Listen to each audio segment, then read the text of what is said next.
Tayo ay magpapatukanan ng manok habang naulan pa.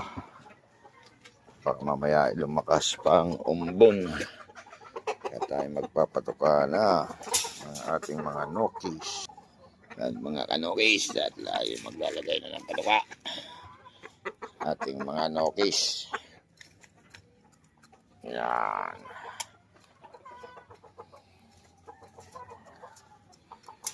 Lagyan natin itong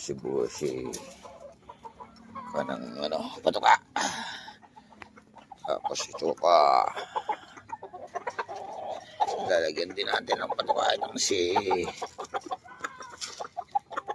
sibulik.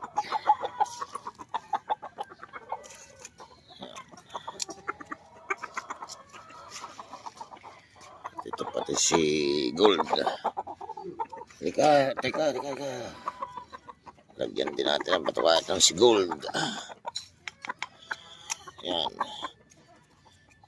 Bantayan muna natin at ito'y kinakain ng mga inahin.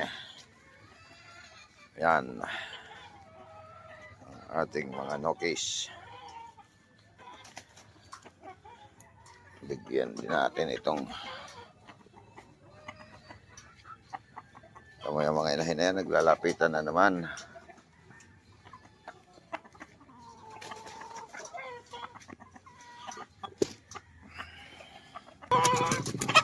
Mga inahin na manok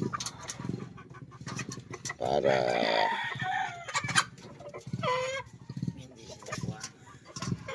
magwala.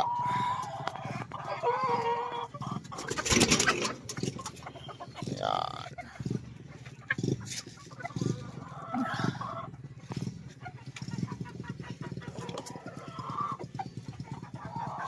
Yan ang ating mga inahin.